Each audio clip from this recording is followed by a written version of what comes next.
While boarding a routine flight in Hawaii, a passenger noticed something strange. Along the metal skin, near a row of rivets, she saw what appeared to be a crack, but she didn't report it to the crew or anyone on the ground. Not long afterward, that aircraft would be at 24,000 feet. Then came a loud clap, a rush of air, and suddenly passengers looked up and saw open sky. A huge section of the airplane's upper fuselage was gone.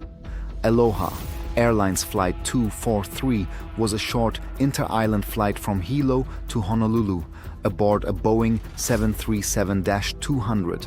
This airplane had spent years repeating the same cycle: take off, climb, pressurize, descend, land, then do it again.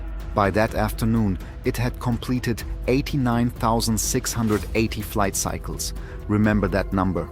There were 89 passengers and 6 crew members on board.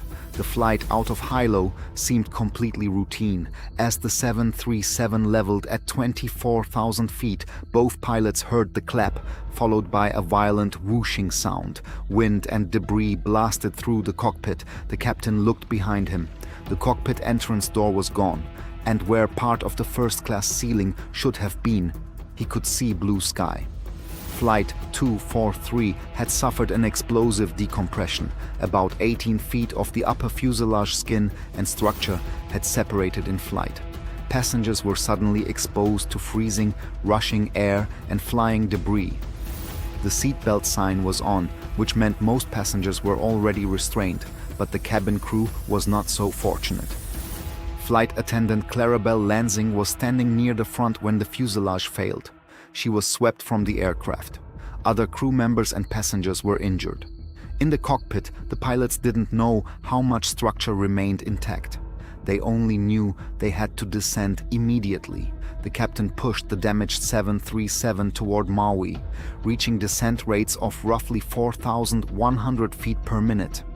The wind noise was so intense that the pilots initially communicated using hand signals.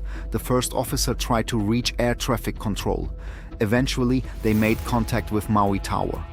But getting down was only the first problem. Now they had to land. As the captain slowed the aircraft, it became increasingly difficult to control. Extending the flaps beyond 5 degrees made it worse, so the crew brought them back. Then another warning. The main landing gear indicated down and locked, but the nose gear confirmation light did not. The crew tried the manual extension procedure. Still no confirmation. And during the approach, the captain felt the aircraft yaw. The left engine had failed. An attempted restart produced no response. The crew was now approaching Maui with a huge section of fuselage missing, limited flap extension, uncertain nose gear, and only one working engine. The runway was ahead. There was no room for another problem. The main wheels touched down. Then the nose lowered. The nose gear held. Using the remaining engine's thrust reverser and the brakes, the captain brought Flight 243 to a stop. 95 people had been aboard. 94 survived. But investigators still had to answer the question that mattered most. How could a Boeing 737 simply tear open in flight? The answer was hidden in those 89,680 cycles. Each time the aircraft climbed and pressurized, the fuselage was stressed by the pressure difference between the cabin and the air outside. Each descent released that pressure. One cycle was not the problem, but Aloha's short island flights meant this airplane repeated that process again and again, nearly 90,000 times. Investigators focused on the lap joints, where sections of aluminum skin overlap. On this generation of 737, bonding and rows of rivets helped carry the load.